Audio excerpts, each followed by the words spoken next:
രാവിലെ എണീക്കുമ്പോൾ തന്നെ കിളി പറന്ന കണക്കിനായിരിക്കും എണീക്കുന്നത്. പിന്നെ ആ പോയ കിളിയൊക്കെ തിരിച്ച് വരണമെങ്കിൽ 10-15 മിനിറ്റെങ്കിലും എടുക്കും. അത്രയും നേരം ഒന്ന് വെറുതെ ഇരുന്നിട്ട് പിന്നെ വേഗം പോയി മുഖമൊക്കെ കഴുകി പല്ലൊക്കെ തേച്ചിട്ട് അടുക്കളയിൽ കയറും. കാരണം ഇന്ന് തൊട്ട് എൻ്റെ യുദ്ധം ആരംഭിക്കാൻ പോവാണ്.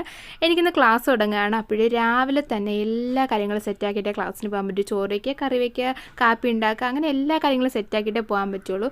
വീട്ടിലുള്ളവർക്കും എല്ലാം കൂടെ റെഡിയാക്കണമല്ലോ. അപ്പം ഞാൻ എനിക്കുള്ളത് ആദ്യം റെഡിയാക്കിയിട്ട് ബാക്കി കാര്യങ്ങളൊക്കെ സെറ്റാക്കിയിട്ട് പിന്നെ ഇന്നലെ തന്നെ ഞാൻ രാത്രി കറി ഉണ്ടാക്കി വെച്ചു. കാരണം അതിപ്പോൾ എളുപ്പമാവുമല്ലോ. അങ്ങനെ ഇന്നലെ ഉണ്ടാക്കിയ കറി ചൂടാക്കിയിട്ട് വേഗം ഞാൻ റെഡിയായി ക്ലാസ്സിന് പോവാണ്. 8 മണിക്കെങ്കിലും ബസ് സ്റ്റാൻഡിൽ എത്തിയില്ലെങ്കിൽ എൻ്റെ ബസ് പോകും. പിന്നെ അരമണിക്കൂർ കഴിഞ്ഞിട്ട് അടുത്ത ബസ് വരും. അങ്ങനെ വേഗം തന്നെ ബസ് സ്റ്റാൻഡിലെത്തി ബസ് കിട്ടി. ഞാൻ അങ്ങനെ ക്ലാസ്സിന് പോവാണ്. 9:30 ക്ലാസ് സ്റ്റാർട്ട് ചെയ്യും. പിന്നെ ക്ലാസ് അവസാനിക്കുന്ന സമയം ചെറിയൊരു വിഷമവും കാര്യങ്ങളൊക്കെ ഉണ്ടായിരുന്നു. കാരണം വേറൊന്നും കൊണ്ടല്ല, ഇന്ന് ഞങ്ങൾക്ക് ഏറ്റവും ഫേവറേറ്റ് ആയിട്ടുള്ള മിസ്സിന് റിസൈൻ ചെയ്ത് പോവാണ്. അപ്പോൾ അതിൻ്റെ ഒരു സങ്കടമൊക്കെ ഉണ്ടായിരുന്നു. പിന്നെ അതൊക്കെ കഴിഞ്ഞിട്ട് വീട്ടിലോട്ട് പോവാണ്. അപ്പോൾ ഇത്രയേ ഉള്ളൂ. നമ്മളെ വീഡിയോ ഇഷ്ടപ്പെട്ടാൽ ലൈക്ക് ചെയ്യുക. എല്ലാവർക്കും ടാറ്റാ.